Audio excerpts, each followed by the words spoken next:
The hall was filled with applause.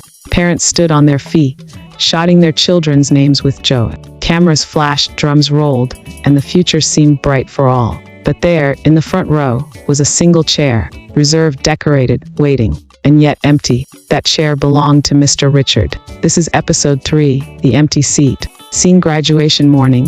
Kunle woke early that morning. His graduation day had finally arrived. The day his years of study and discipline would be crowned with honor. He stood in front of the mirror, adjusting his gown, his cap tilted slightly to one side. For a moment, he smiled, but then his eyes drifted to the invitation card lying on his table. It bore his father's name, Mr. Richard, guest of honor. Kunle whispered under his breath, "Daddy, please come." Meanwhile, at that very hour, Mr. Richard sat in his office, surrounded by papers and contracts. His secretary entered. "Sir, will you be leaving for your son's gride?" Richard glanced at the clock. He sighed.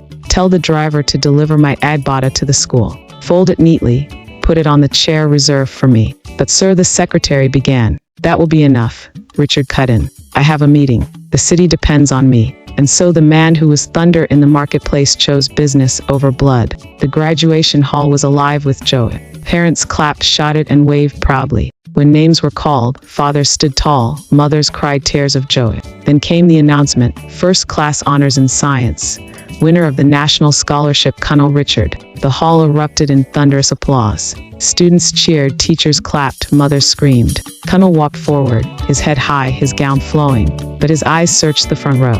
And what did he see? Not his father, not even a shadow of him, only a folded adbata resting on a chair, as if mocking him. The applause grew louder, but inside, Kunle's heart was silent. Mary, his mother, sat quietly. She clapped with dignity, her tears falling not for pride, but for pain. She knew what that empty chair meant. It was not just a seat without a man. It was a father's absence made visible for all to see. Other mothers whispered. Other fathers shook their heads. But Mary lifted her chin. For her children, she would not let shame crush her. Still in her heart, she mourned. She mourned the father her children never truly had. The years passed. The children grew taller, wiser, stronger. One became a doctor, another a lawyer, another a scholar whose name was printed in newspapers. But in all their victories, one pattern remained. At the mention of their father, their lips stiffened. At the sound of his name, their eyes grew cold. Their achievements were many, but none were tied to his presence.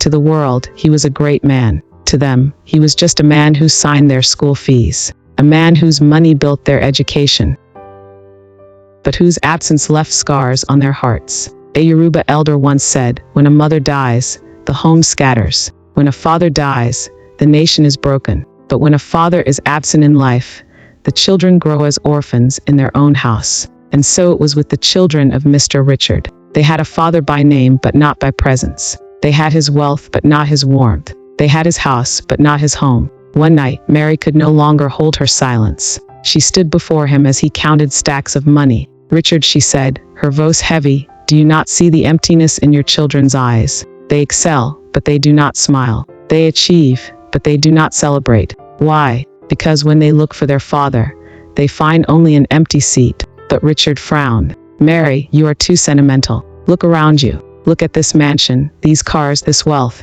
Our children will thank me one day." Mary shook her head slowly. "No, they will not thank you. They will resent you, because you gave them everything except yourself." Her words pierced the room like a knife, but Mr. Richard only waved her away. For in his mind, money was the answer to all things. Late one night, the children sat together in their mother's room. Their voices were low, but their hearts were loud. Kunle spoke first. "Do you know what I felt that day?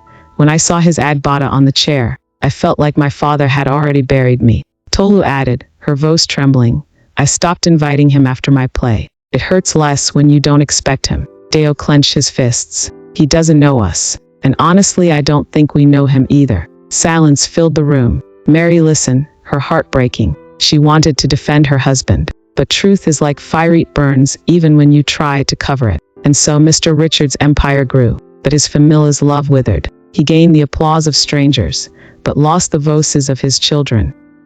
He was celebrated in the marketplace, but at home, his throne was empty. At school plays, football matches, graduations, his seat was empty. The empty seat became his legacy, a symbol of absence, a monument of neglect. My listener, do you see the danger now? A father who gives the world, but not his heart, is building an empty palace. For when his children remember him, they will not recall laughter or warmth. They will remember only the empty seat. But what happens when the lion of the marketplace becomes weak in his body? What happens when sickness arrives, and the children he ignored are nowhere to be found? That, my listener, is the story we will tell in the next episode. The Lion Grows Wheat. Stay with me, for the fall of a giant is near.